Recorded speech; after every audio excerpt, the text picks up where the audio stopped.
my mom issued an ultimatum.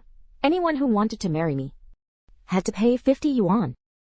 My sister went around telling everyone that, aside from being a bit chubby, dark-skinned, and short, my brother was actually a great husband material. His female friends immediately turned tail and ran, trying to avoid him at all costs. Until one day, a man with delicate features and a handsome face appeared at the banquet hall with Suwon-ru. The moment he walked in, all his female friends went wild. So this is the a bit chubby, dark-skinned, and short you were talking about? And a bit short? It's all because Suwon-ru is notoriously obsessed with her friends, afraid they'd set their sights on me. She's always claimed I'm short, ugly, and stingy. As a result, I've never had a girlfriend since coming of age, driving my adoptive parents to despair. What kind of wife are you looking for exactly? If you want to marry my precious little brother, you'd better be able to love him more than I do. At that moment was too busy burying my face in his chest, so he never saw my blushing cheeks. He didn't know he was the one I loved. My feelings for him weren't something I could easily share with the world, so I kept them well hidden. Until the night they were discovered. The woman who doted on me so deeply slapped me across the face for the first time, calling me shameless. Very next day, he announced his engagement to my brother. Don't forget to come to my wedding in a few years. He said Vadu. After hearing that, I cried until I had almost no tears left. It was right then that a call from the adoption agency, saying they'd found my biological parents. So I made up my mind to leave him. I called my biological parents, who were far across the ocean. Mom and Dad, I'm willing to go live abroad with you. Hearing my words, my parents on the other end of the line burst into tears with emotion. That's wonderful, Xiaoyu. If it weren't for that earthquake, all those years ago, our family wouldn't have been separated for so long. We'll come pick you up right now. A strange, bittersweet feeling welled up inside me. I took a deep breath to steady my surging emotions. Give me another 2 weeks, please. I still have some matters to handle here. Once I'm done, I'll come over. Yes, yes, yes. Mom and Dad were being foolish. After all, the Su family has raised you all these years. We've heard that your older sister, Suwon-Rao, has spoiled you rotten since you were little. You must say a proper goodbye to them. Hearing Suwon-Ra's name, my heart gave a slight jolt. When I was 6, a massive earthquake caused me to lose track of my parents. Eventually, I was said to be adopted by the Su family. The Su family was a prestigious, traditional aristocratic clan. Su-fu and his wife were busy with official duties. Though they adopted me, they didn't show much concern for me. It would be more accurate to say I was raised by Suwon-Rao rather than the Su family. When I was 7, and afraid of thunder, he held me and sang lullabies to lull me to sleep. When I was 10 and coveted my classmates' snacks and toys, he emptied the entire school store, spoiling me into the little prince everyone envied. When I was 14, I fainted at home with a fever. He ran back and forth to fetch hot water for me, and even fed me medicine spoonful by spoonful. Whatever I wanted, he would always be the first to bring it to me. People here always teased him about being a girl-crazy guy. But no one knew that during countless nights we spent relying on each other, I had long since fallen for Suwon-Rao. Yet I dared not confess my feelings. Only dare to secretly record my feelings for him in my diary, or confide in my best friend, Song Jingmian. But I never imagined Song Jingmian would tell Suwon-Rao. That wretch Suwon-Rao suddenly burst into my room, and Chen Zhuolian dug out that diary and tore it to shreds. He hurled the shredded pages at me. Before I could even speak, he slammed the door and stormed out. From then on, he found ways to avoid me, even when we did run into each other. His gaze was cold and distant, as if he were looking at a stranger. I wanted to ask for an explanation, but instead I stumbled upon Suwon-Rao, pressing Song Jinian against a corner, kissing him passionately.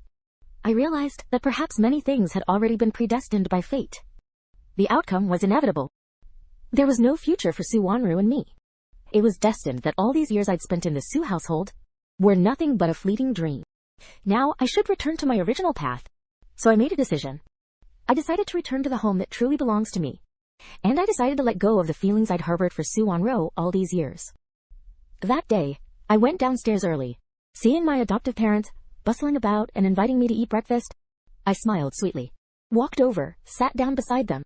Then I told them about finding my biological parents and my decision to go abroad to look for them. That's wonderful. Xiaoyu, Mom is so happy you found your real family. Have you told your sister about this yet? Do I really have to tell Su Wanru? Right now, her mind is completely on Song Jingmian. What difference does it make whether I tell her or not? Quote, what do you want to tell me? I spun around abruptly and caught sight of the woman standing in the doorway. Quote, nothing, sister, you're back. Quote, hearing that title she hadn't heard in so long, Su Wanru's footsteps faltered, and she couldn't help but give me a long, deep look. When did I stop calling her sister? Was it at 18, 15, or even earlier? Now I started calling her sister again. Su Wanru's expression grew deep and intense, as she stared at me intently for a long moment, as if sensing that something about me had changed. After a while, she finally lowered her gaze and turned away. She walked over, placed the gift she was holding on the table, and spoke in a calm tone. Mom and Dad, these are gifts I bought for you this year. Just a small token of my appreciation. I hope you like them. We do. Jingmian's gifts are always so wonderful. Have you ever thanked him on our behalf? It's as if she's suggesting that the next time we visit Jingmian's house, we should bring that jar of black tea from the cupboard along. If we're free on the weekend, we should invite him and his parents over for a visit. This is clearly a setup to discuss marriage. I sat where I was, silently watching them. A wave of loneliness washing over me. I dug my nails into my palm, then quickly let go. In that moment, I felt it clearly once again. I'm just an outsider. Still, from now on, I won't have to worry about these things anymore. With that thought, I calmly stood up and walked toward my room. Hearing the sound, Su Wanru, who had been chatting idly with her parents, looked up, only to see my back disappear behind the door. Was it my imagination? Since he'd returned, he'd spoken only one sentence. This was so unlike his usual self. That afternoon, I took the household registration book to the police station to process the change of residence. As soon as I came down the stairs, I saw Song Jingmian sitting beside Su Wanru, smiling as he watched her peel an orange. Su Wanru's slender fingers deftly peeled the orange, then carefully removed the white pith bit by bit. She broke it in half and held it to Song Jingmian's lips. Song Jingmian's cheeks flushed. He glanced at her and obediently took a bite from the orange in her hand. Su Wanru gave a soft laugh, then pulled a piece of paper from the box beside her and carefully wiped the corners of his mouth. Is it sweet? Song Jingmian nodded, picked up a segment, and held it out to Su Wanru. You should try some too. Watching the intimate scene between them, I quietly averted my gaze and walked toward the door. Shall you? I turned around to see him waving at me. Wanru has the day off today. We agreed to go to the park. Do you want to come with us? You've already made plans. I don't want to intrude. Quote, we're all family. What's there to be shy about? I have things to take care of. Maybe next time. Hearing my refusal again, the smile on Song Jingmian's face froze instantly. Shao Yu, are you still holding a grudge against me for taking your sister? Is that why you don't want to go out with us? It's you I've always liked. How could you call that a coincidence? That remark made Song Jingmian's ears turn red. Su Wanru giggled and threw herself into his arms. If he doesn't want to go, he doesn't want to go. He should follow me, not the other way around. And so we went our separate ways.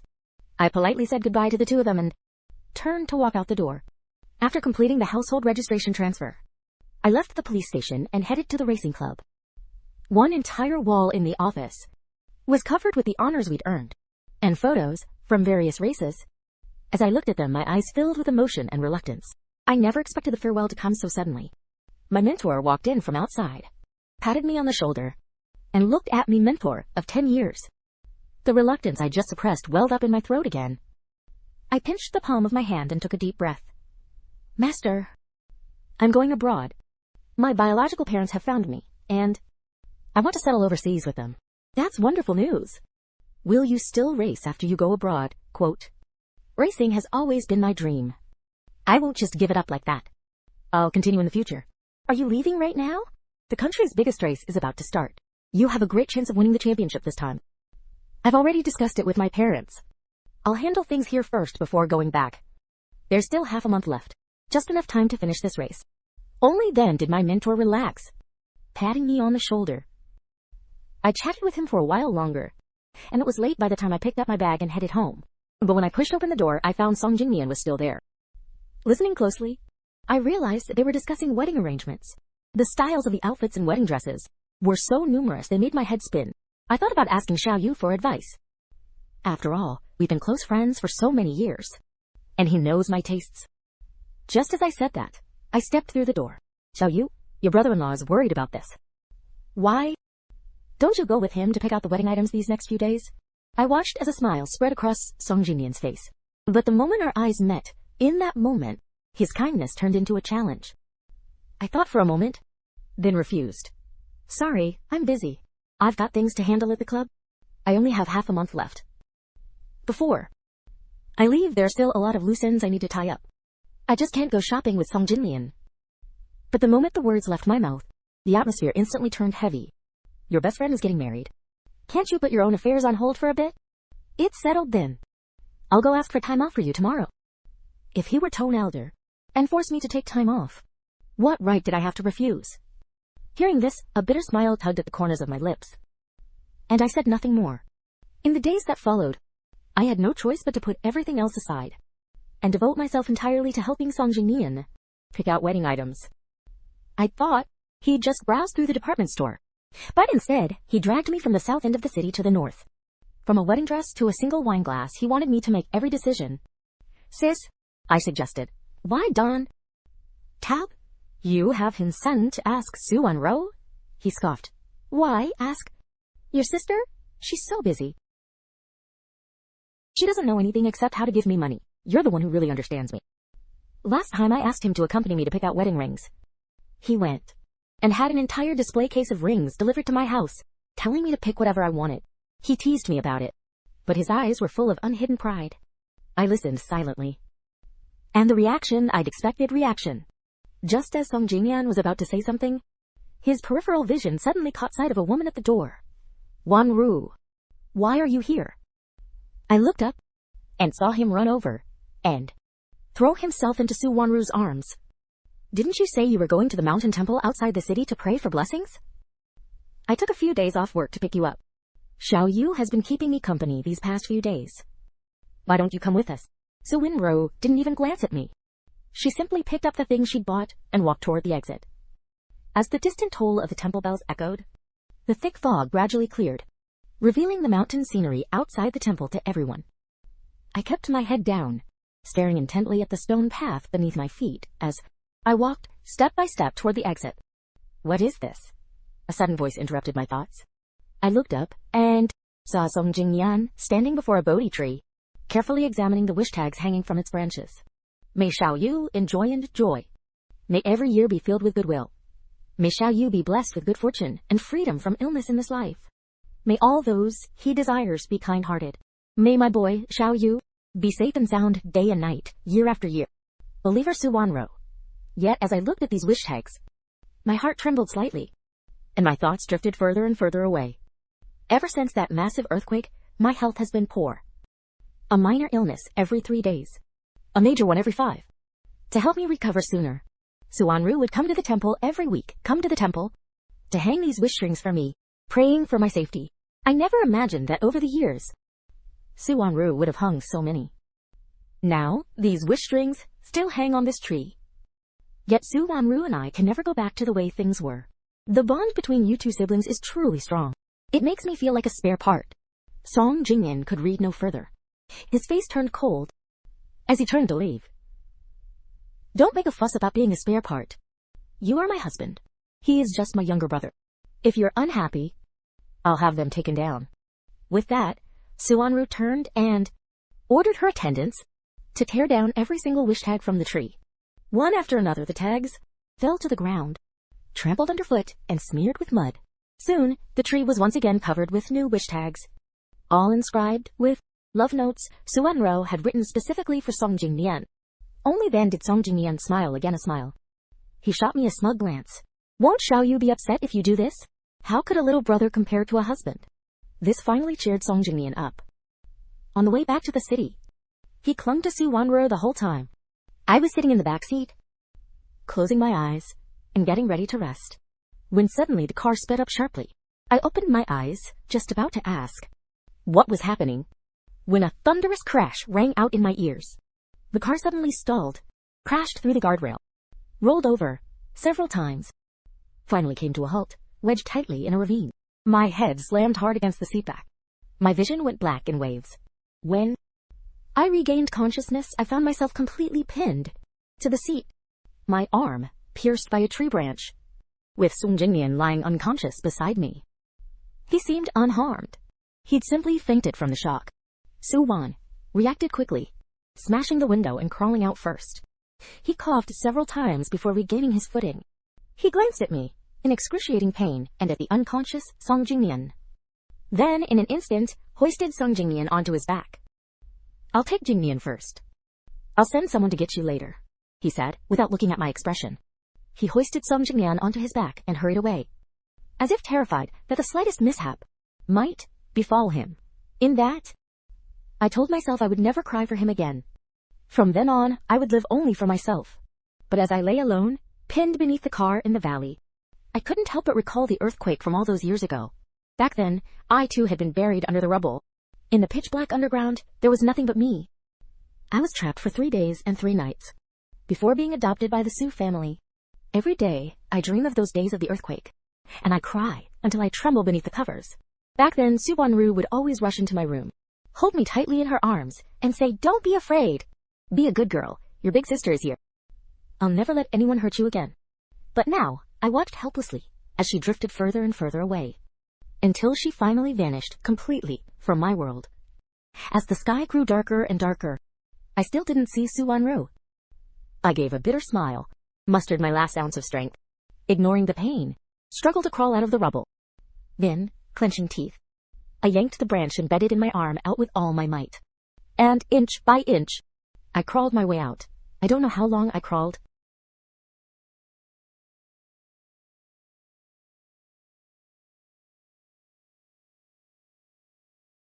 But eventually I made it to the main road, where I passed out completely. When I woke up again, I found myself lying in a hospital bed with my hand wrapped in thick bandages. My last memory was being rescued by a kind passerby. Yet, from the day I was admitted until now, Su Wanru hasn't visited me even once. I heard from the nurse that she's taking care of Sung Jingnian. Sung Jingnian only had minor injuries, yet he'd booked an entire floor just to show his admiration. Hearing this, I instinctively looked at my arm wrapped in bandages and recalled that year when I was hospitalized for a minor cold. Su Wanru had been just as vigilant then as she is now, never leaving my side. On the day I was discharged, many friends came to pick me up, including a girl who had once pursued me. As she handed me the bouquet, I instinctively reached to refuse it. "But," she stammered, interrupting me. "Xiao Yu, don't read too much into this. These are flowers to celebrate your discharge. I know you'll be leaving soon. I just want you to be happy from now on." I paused for a moment before thanking her. But the moment I turned around, I saw Su Wanru standing in the doorway. He rarely lost his temper, yet now his face had completely darkened. She stared at the flowers in my hands with a cold, icy gaze, then turned and walked away. I straightened up, feeling a bit puzzled. I didn't understand what she was angry about, but I didn't dwell on it. As soon as I got home, I put the bouquet in a vase. Suddenly, someone knocked on the door from the outside. I leaned against the wall and slowly walked over to open it. The door swung open. Su Wanru's face appeared before my eyes. Ever since she found out how I felt, our relationship had hit rock bottom. Su Wanru hadn't knocked on my door since then. What was she doing here now? Just as I opened my mouth, Su Wanru suddenly pulled me into a hug. Taken completely by surprise, I stumbled back several steps. The next day, as I stepped out of the guest room, I saw Su Wanru walking toward me with a frown. "What were you doing in my room?" Seeing that she had no memory of last night, I was about to speak when she coldly cut me off. "Did you bring me in there?" Quote, "Xiao Yu, I told you there's absolutely no chance between us. Besides, I'm about to get married. Haven't you given up yet?" I struggled free, then lowered my head without saying a word. What's the point of saying anything? Loving him is my original sin. In his eyes, whatever I do now is wrong. Seeing me with reddened eyes, head bowed and silent, Su Wanru's breathing grew slightly heavier. Just as she was about to step closer to me, a gentle male voice called out from outside, "Wanru." He walked in from outside, just as she was about to smile and wrap her arms around him. Her smile suddenly froze. "Why is the corner of your mouth cut?" "It's nothing. Probably just a mosquito bite." He instinctively touched his lip, then gave me a deep look. For the rest of the time, I didn't meet Su Wanru alone again. He was busy accompanying Song Jingyan, and I had to focus on training. That day, as I was preparing to get in the car for practice at the racetrack, my coach suddenly brought Su-wan, Ru, and Song Jingyan over to introduce them. This is Miss Su. And this is Song Jingyan, a driver we've specially recruited. Please give them a warm round of applause. Amid the applause, my mentor looked at me standing on the sidelines and said, Xiao Yu, you should spend more time with Jingyan from now on. After the introductions, my mentor respectfully escorted Su-wan Ru and Song Jingyan to handle the paperwork. The moment the gate closed, the crowd began to buzz with whispers. I heard Song Jingyan wanted to join our club back then, but his skills weren't up to par, disqualified. Quote, just like Miss Su, one word from her, and he just walks in like that. Back in the day, we had to prove ourselves through rigorous selection. We can't compare. Jealous remarks followed, one after another. My gaze wavered for a moment. No one knew Su-wan Ru better than I did. She was aloof and principled, always the most rule-abiding. Though she held great power, she had never once abused her privilege. Yet now, for Song Jingyan's sake, she's making an exception for the first time. It seems she really likes him. From then on, Song Jingyan joined the club, and I became his senior. Upholding my master's teachings, I instructed him earnestly, but Song Jingyan refused to be disciplined. Not only was he extremely half-hearted every time, but he also found all sorts of excuses daily to skip training. This time, I couldn't stop him in time, so he lost. I could only walk to the window to call out to him. As a result, I caught sight of Su-wan Ru at a glance. I didn't. Calmly closed the window and continued training. I didn't get home until very late, and immediately saw Su-wan Ru standing at the front gate. Her expression was dark and inscrutable. She looked as if she had been waiting for me. As soon as I walked over to ask her what was wrong, I heard her coldly demand, Xiao Yu, can't you stop picking on Jingyan? If you don't like him, just say so. I was already exhausted. And upon hearing those words, a flood of complex emotions, feeling wronged, sad, and helpless. I didn't need to guess. I knew Song Jingyan had been exaggerating and stirring up trouble in front of him. I didn't explain. I just walked past him and went back to my room. From then on, I became much more lenient with Song Jingyan, which only made him even more smug. Every day, he'd just come to the club to clock in, and then turn around and leave. When others were indignant and wanted to confront him, I stopped them with one hand and shook my head. This was Song Jingyan's own life test. If he failed, he would be forced to leave. He was responsible for his own life. And besides, I didn't have time to teach him anymore. I thought that would be the end of it. But I never expected Su-wan Ru to suddenly come to me and ask me to give up my spot in this competition for him. At first, I didn't react. But when he asked me again if I was willing, I looked up at him, my eyes flashing with icy anger. You're asking me give up my spot for him? I struggled to control my emotions, yet I couldn't hide the tremor in my voice. After all, he is your brother-in-law.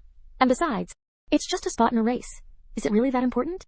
Su-wan Ru, you know full well what racing means to me. Su-wan Ru's heart felt as if it were being squeezed tightly by something. He seemed to recall those years, remembering how I had trained relentlessly, time and time again, for the sake of racing.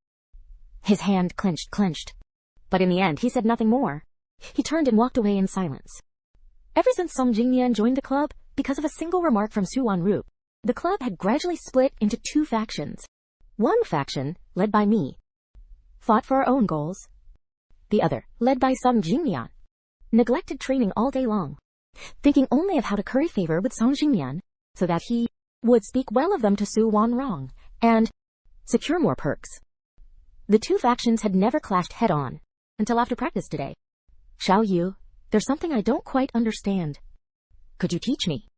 I instinctively furrowed my brow, just as I was about to speak, when one of Song Jingyan's henchmen suddenly shoved me. What's this all about? We've been asking for help for years. Why are you acting like this? What do you mean? I'd like to ask Song Jingyan what he means. He never asked during all that training time. He had to wait until to ask. Is this on purpose? Huh? I don't want to fight. You're a friend of La La La's. But the guys across from us thought we were scared, so they started talking even more trash. Scared, are you? Let me tell you. Our Jingyan is the future top driver. Xiao Yu, it's your honor just to be able to call him. You're just an orphan.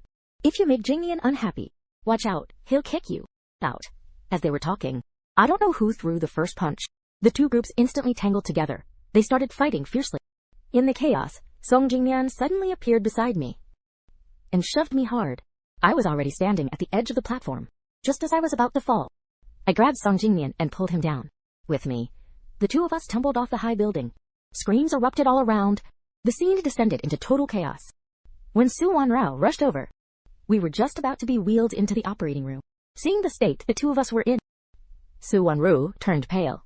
Her usually calm voice, which was usually so steady, now carried a hint of panic. What's the situation? Miss Su?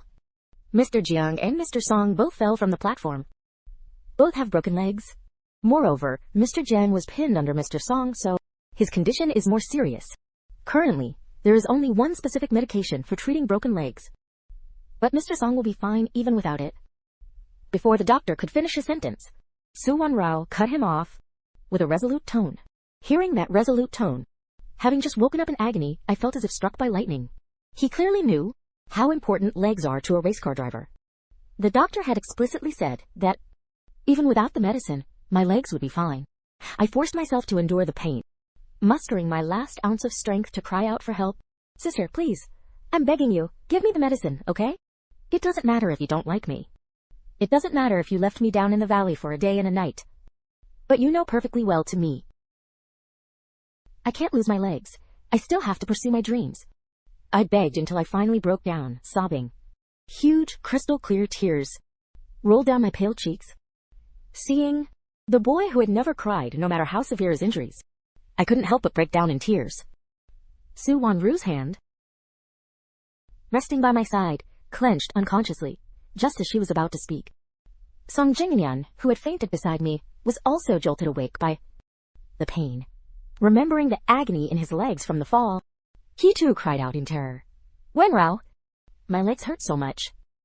Please save me. Hearing this, Su Wanru shook off my hand and hurried over to hold Song Jingyan. Hang in there. I'll have the doctor give you the special medicine right away. Without another moment's hesitation, she urged the doctor to administer the special medicine to Song Jingyan. Watching this from the side, I immediately forced to lean toward Song Jingyan, deluding myself that I could snatch the antidote from the doctor's hands.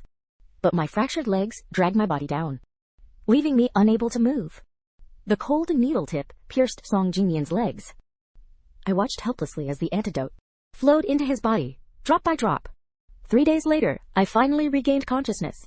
This time, I saw Su Wanru standing by my bedside. His face was worn with exhaustion and red veins. Seeing me awake, he reached out with a slightly trembling hand to help me up, but I turned my body to avoid him. Su Wanru's hand froze in midair. It took him a long while to withdraw it. His throat felt parched as he said, "Your legs will still be able to walk normally, but you won't be able to race anymore. I'll take care of you for the next few years. He's my fiancé. I can't just abandon him." Too new, I should be feeling a lot of emotions. Anger, despair, sadness, pain, even a desire to scream. But all those emotions built up inside me, and in the end, all that was left was helplessness. Please leave. A long silence fell over the hospital room. Finally, Su Wanru got up, left me with a, "Get some rest," and slipped quietly out. The moment the door closed, I finally looked at my injured leg, let out a wild cry. My racing dream had been completely crushed to dust. Ever since the doctor told me I could never race again for the rest of my life, I've gradually become a walking corpse. No longer crying or laughing, just sitting in a chair, staring blankly out the window. Until the day of the race, when I defied the Su family's objections and went to the racetrack. I sat in the very back row, looking out at the track, as Song Jingyan, holding my spot, stepped onto the track to receive the applause and flowers. After the race, Su Wanru stepped forward holding the bouquet, and others rushed to congratulate Song Jingyan. Only I remained seated quietly in my spot, watching the crowd come and go until they finally dispersed. I don't know how long it was before I finally stood up and walked over. Seeing me approach, Su Wanru instinctively stepped in front of Song Jingyan. "If you're angry, take it out on me. Don't hurt him." "I'm not angry. I'm here to give you a gift." Those words instantly caused everyone flinch slightly. "Come with me," I said, and walked out of the arena. The moment they stepped out, a burst of fireworks shot into the sky, blooming instantly.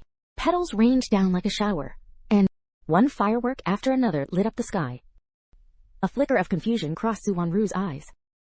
The next second, I heard myself say to her, "Suwon-Ru, do you remember that day when I won my first racing prize? Did you set off a sky full of fireworks for me? You said you wished for me to shine brilliantly for the rest of my life, free as the wind. Now I'm returning this fireworks display to you. I wish you and my brother-in-law a lifetime together, loving each other until your hair turns white." The moment the words brother-in-law came out, Suwon-Ru's pupils suddenly dilated, and she instinctively looked at me. This was the first time I had publicly called Sung Jingmin my brother-in-law. His heart tightened suddenly. Just as he was about to speak, I had already turned and walked away. On the eve of the wedding, the Su household was in a frenzy of activity. Late at night, the lights were still on downstairs. As Su-mu directed the housekeeper in preparing the wedding supplies and decorating the bridal chamber, upstairs a single lamp was lit in my room. I sat on the carpet, carefully packing all the gifts Suwon-Ru had given me over the years into a large trunk. I packed each gift away one by one, then carried the stack of trunks down the stairs slowly. Down the stairs. It was late at night and quiet. The house was filled with festive decorations. Every corner silently reminded me that this home was about to welcome a new master. I didn't look at the scene before me again. Hugging the boxes, I walked toward the door and bumped right into Suwon-Ru, who was returning from the Song family's house. "Where are you going?" "To get rid of some unnecessary things." Watching my back, devoid of any lingering attachment. His heart tightened for no apparent reason. Ever since that incident, I've been like a different person. I can no longer race cars. He thought I'd make a scene, but I remained utterly calm. So calm it was almost unsettling. I turned to look at him, and the next moment I heard him say, "I hope he'll be the best man at my wedding." He's my sister's husband now, not my brother. It's not appropriate for a younger relative like me to do that. You'd better find someone else. After saying that, I stopped looking at him and walked step by step toward the door. It's no teen appropriate. It's just that I'm leaving on the day of their wedding. The night before the ceremony, I held a box and went out of my way to find Su-fu and Su-mu's father. I can't attend my sister's wedding tomorrow. My biological parents booked a flight for me. It happens to be tomorrow morning. I'm leaving tomorrow. Why so sudden?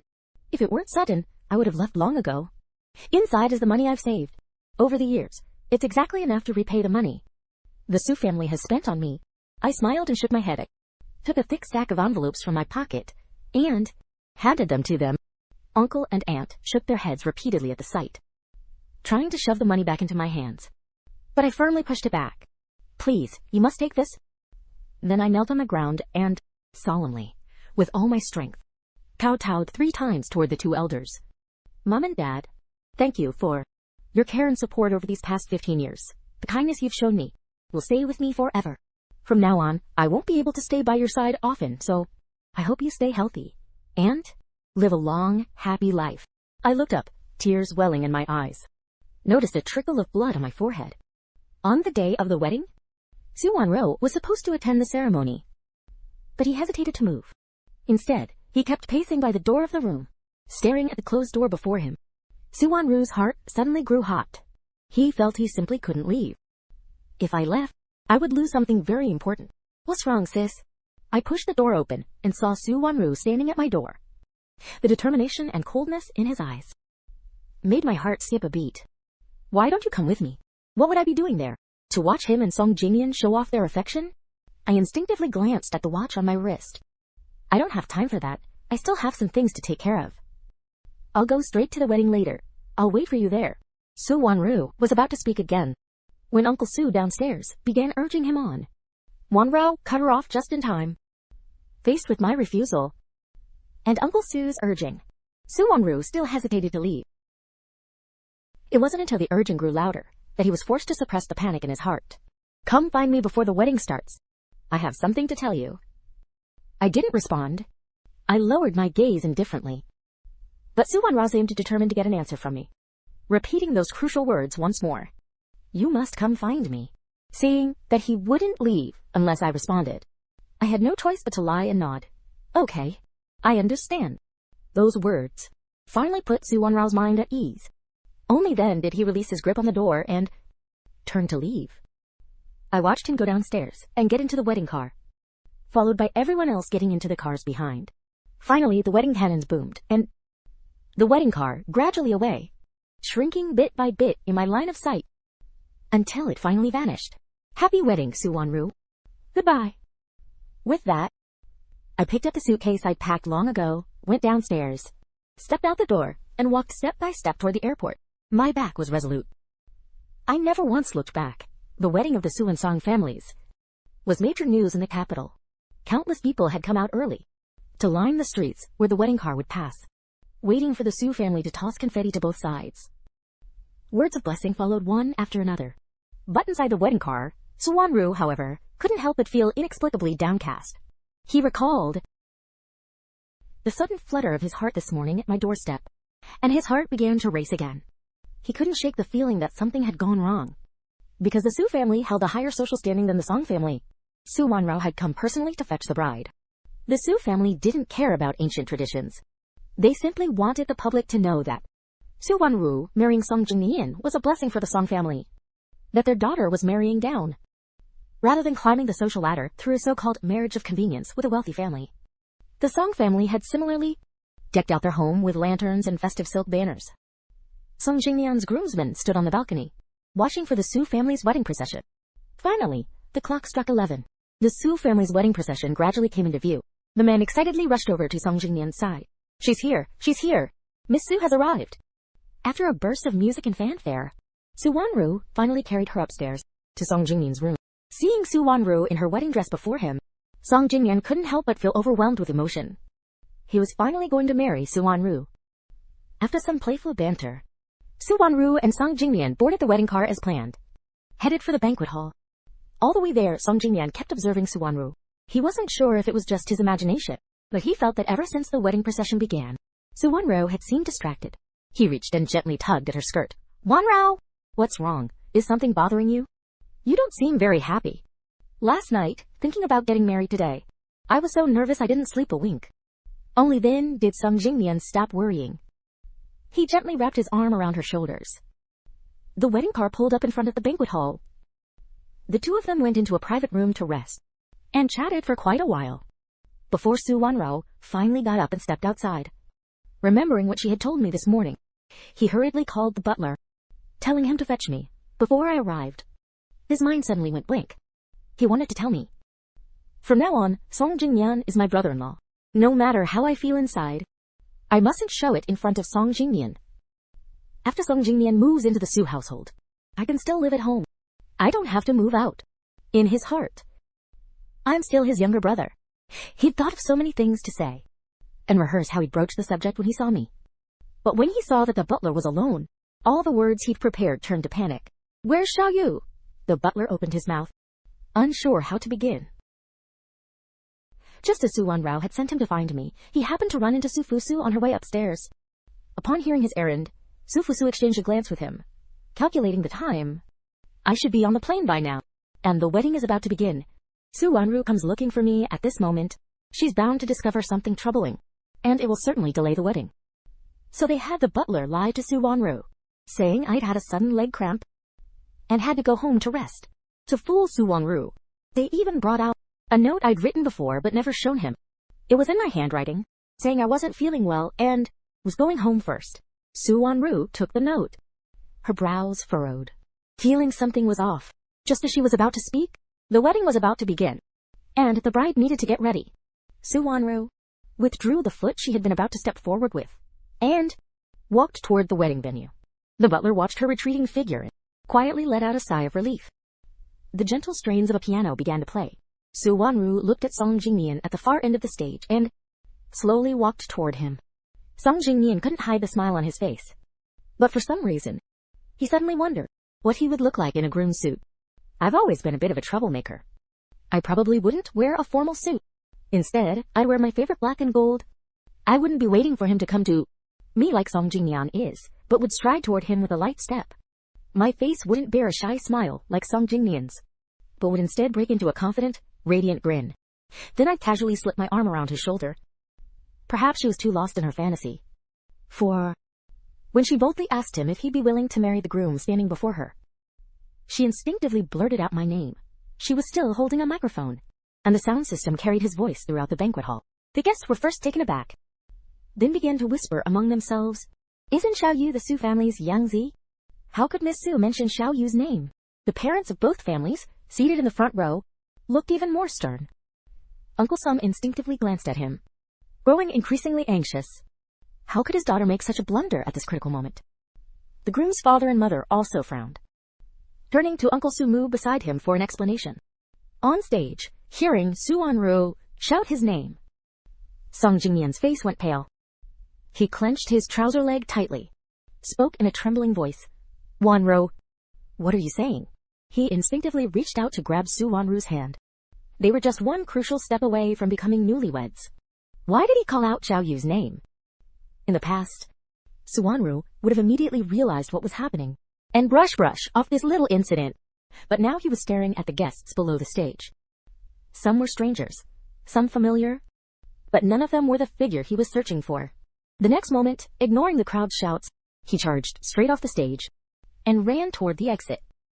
Countless people were calling his name, some angry, some sad, some desperate, but he still didn't look back. He burst out of the wedding venue. Song Jingmian instinctively reached out to chase after him, but suddenly everything went black, and he fell straight. The scene descended into chaos. Su Wanru got into her car and slammed on the gas, racing toward the Su family estate. Recalling the look in my eyes that morning, the yellowed note the butler had given him, and the guilt in the butler's eyes, a sense of foreboding washed over her. The car came to a screeching halt right in front of the Su family mansion. Before the car had even come to a complete stop, she was already striding toward the villa. She flew up the 2-story staircase in just a few strides. In a few steps to my room, where she flung the door open. The room was empty. Even my belongings had vanished. Su Wanru's face froze. She grabbed a passing nanny. "Where's my brother?" "Young master left early this morning with his suitcase," the nanny replied, startled. Su Wanru's sense of foreboding grew even stronger. She shoved the nanny aside and rushed downstairs, only to collide with Su Fu, who was rushing back up. "Su Mu, stop!" Su Wanru struggled to break free, but accidentally slipped down the stairs.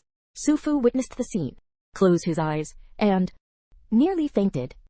This was supposed to be a joyous occasion. Who could have predicted such a farce? The Su family rushed Su Wanru to the hospital for emergency treatment, only to suddenly hear the doctor say she was already a month pregnant. Upon hearing this, the Song family members, overjoyed, gathered around Su Wanru's hospital. They had thought this marriage alliance was completely ruined, but unexpectedly a new hope emerged. Since Su Wanru was carrying a child of the Song family, she surely couldn't run away now. The happiest of all was Song Jingmian. He had never imagined that fate would be so kind to him, granting him a child at such a critical moment. When Su Wanru woke up, she found everyone gathered around her, as if she were some kind of VIP under special protection.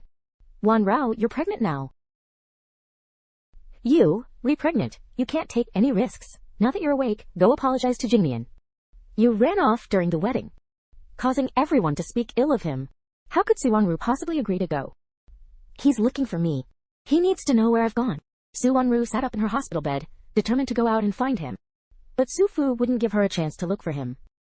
He waved his hand, signaling the attendants to step forward and restrain her. Yet he didn't give the attendants a chance to grab her. Su Fu was so enraged he nearly fell backward. "Young lady, what on earth are you trying to do? You're pregnant. How can you just run off like this? Where on earth has Xiao Yu gone?" His eyes reddened with tears. As he spoke with a pleading tone, Su Wanru recalled what the nanny had just said, and her heart began to race. "Why are you asking all this? The most important thing right now is for you to come with me immediately and apologize to the Song family."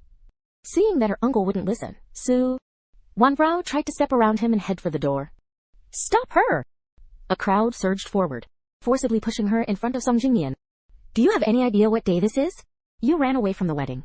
How are the Song and Su families supposed to save face now?" "Su Wanru, if you don't want to marry my son, just say so. Why bring shame upon my family at a time like this? How is my son supposed to live with this?" Su Wanru clenched her fists tightly, pressed her lips together, and remained silent. Just then, the hospital room door was pushed open from the inside. Song Jingmian, his face pale, kept his eyes tightly shut. His parents, paying him no mind, hurried over to check on their son. "Why did you run away from the wedding to find Xiao Yu?" Recalling his daughter's series of strange actions today, an impossible thought leapt into his mind. Su Wanru clenched her fists, unsure how to speak. How should he put it? At first he came to me to tell me to treat Song Jingyan as brother-in-law. But when he found out I'd left and wasn't there, his heart was instantly overwhelmed by panic. He wanted to find me. But what would happen after he found me? Suddenly countless images of me flashed through his mind. Happy, sad, broken, and that look of relief on my face this morning. Gradually these scenes coalesced into the moment when, after my diary was discovered, I mustered the courage to confess my feelings to him.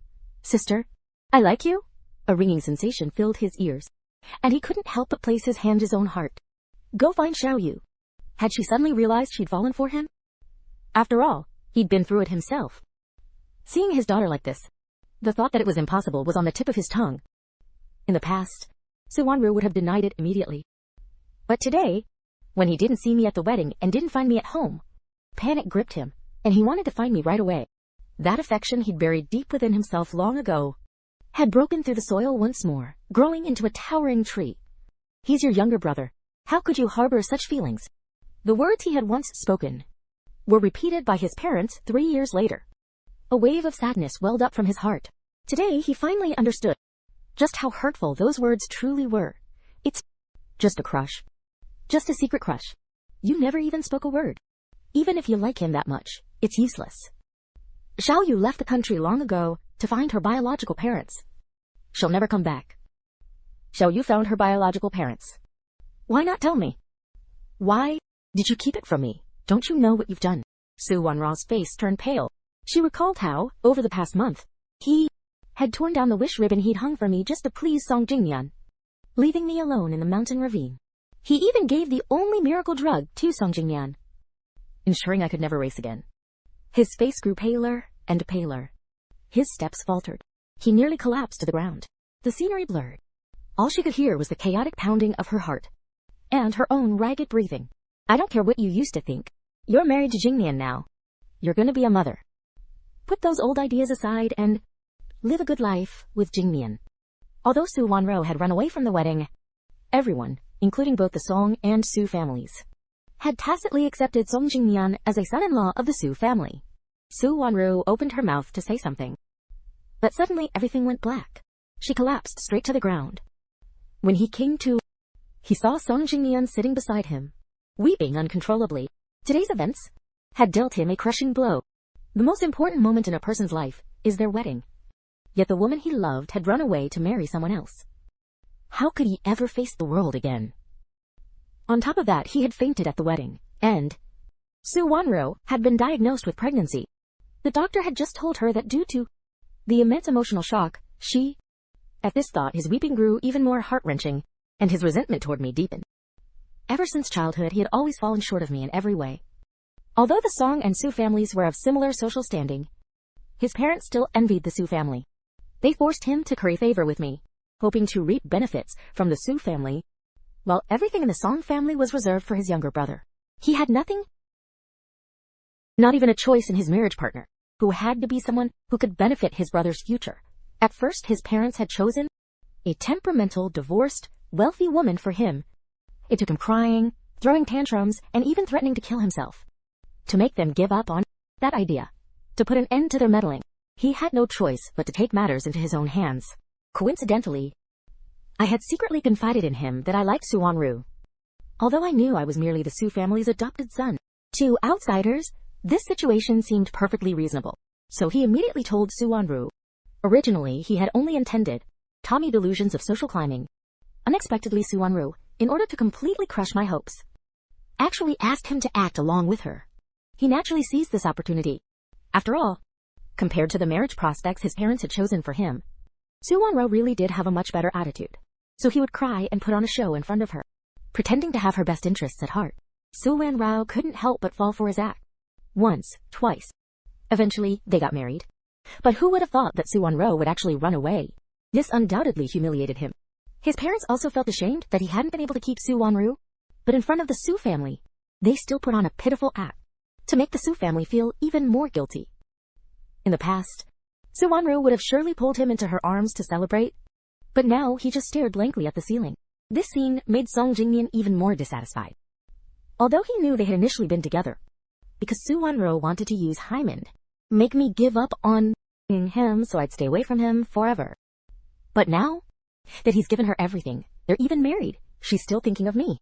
It's as if Su Won-ro were glaring at him with cold eyes. His face paled, and just as he was about to speak, Su Won-ro glanced down at her lower abdomen. The doctor had just told her she was a month pregnant, but he'd always taken precautions, except for that one time when we crashed down the mountain ravine. To comfort Song Jingmian, he hadn't come for years, and he hadn't made a mistake. Just that one time.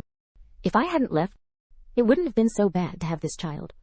But now that I'm gone, there's no need for this child. Both Song Jingmian and this child are merely tools Su Won-ro used to make me give up on him. Besides, now that he's confirmed his feelings for me, there's even less reason to keep this child. I'm gonna have an abortion. Those 5 short words made Song Jingmian jump to his feet. But before he could speak, Su Fu and Su Mu burst in. Su Fu scolded Su Won-ro. He closed his eyes and fainted. Meanwhile, after being brought to the United States by people sent by my parents, I immediately spotted my biological parents standing at the arrival gate, holding flowers and looking out anxiously. My face closely resembled my mother's. This reunion after 15 years brought the 3 of us into a tight embrace, weeping uncontrollably. My mother wiped away her own tears as she looked at me. They began to flow again. After returning home, she held my hand tightly. She refused to let go no matter what. Be a good girl. Your father and I named you Xingchen back then. It's fine, Mom. Let's just call you Xingchen. After all, I cut ties with the Su family. I'm no longer a member of the Su family, so naturally I should take my birth parents' surname. My mother nodded excitedly, then suddenly looked at my legs. Xingchen, do you still want to race after coming to the U.S.? If you do, Mom will contact the club for you right away. I jolted and stared straight at my legs. My eyes suddenly stung, and tears began to fall one after another. Seeing me burst into tears, Mom panicked, thinking she'd touched on a sore spot. She hurriedly hugged me and apologized. I'm so sorry. Xingchen, if you don't want to go, we won't go, okay? Mom, it's not that I don't want to race anymore. I blurted out everything. How Song Jingmian had pushed me off the platform, how Su Won-ro had given the special effects to Song Jingmian, and so on. I told her everything. From the doctor's announcement that I'd never be able to race again, to the day I threw myself into her arms and broke down crying. Even though so much time had passed, bringing it up again made it impossible for me to accept the reality. My mother was heartbroken and comforted me for a long while. She waited until I had fallen asleep before quietly leaving to make a call back home. Old Meng, I need your help with something. Ever since Su Won-ro became pregnant, Song Jingmian had been at the Su residence. She took meticulous care of Su Won-ro, granting her every wish. Not a single dish was repeated across all 3 meals. Under the devoted care of the Su family and Song Jingmian, Su Won-ro's face gradually began to fill out. The only downside was Song Jingming. Although he and Su Won-ro had held a wedding ceremony, they hadn't yet registered their marriage, so legally they weren't husband and wife. Today was Su Won-ro's birthday. No matter how much she didn't want to go home, she had no choice but return. But when she arrived home, she didn't see the festive scene. Instead, everyone was gathered in a circle, pointing and whispering. Her heart immediately sank. She hurriedly pushed her way through the crowd and walked inside, only to see Su Mu desperately blocking Song Jingmian, refusing to let the police take him away. After questioning those around her, she learned that it was Song Jingmian who had intentionally caused her to fall from the high platform. Every time I trained, I would record it with a camera so I could review the footage later. That day, Song Jingmian, I had intended to turn off the camera, but he pushed me down, and it was all caught on camera, even if it hadn't been recorded. So many people witnessed it firsthand. My friends had wanted to report it to the police, but due to Su Won-ro's status, the club's higher-ups stopped them from doing so. It wasn't until today, when a transatlantic call came from the United States, that the incident was brought to light once again. At the same time, the fact that Su Won-ro had given the special drug to Song Jingmian was also exposed. This series of scandals completely ruined the Su family's reputation, leaving the police chief in charge with a massive headache.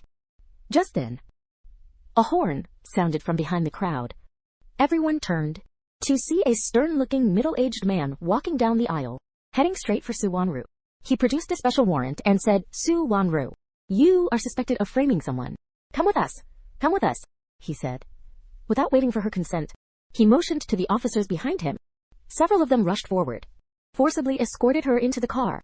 Sumu, witnessing this, screamed and tried to intervene, but Sufu snapped out of his daze and grabbed him by the arm. The middle-aged man's rank was far too high for them to challenge. His family was simply no match for him. Meanwhile, the police officers no longer hesitated. They grabbed Song Jingmian and hauled him into. The crowd gradually dispersed, leaving only a scene of chaos behind. Sumu's body went limp, and he collapsed to the ground. Sufu rushed to help him up. Sumu's vision went black. He passed out completely. In the dimly lit interrogation room, the middle-aged man sat across from Su Wanru, holding a piece of paper that listed his crimes one by one.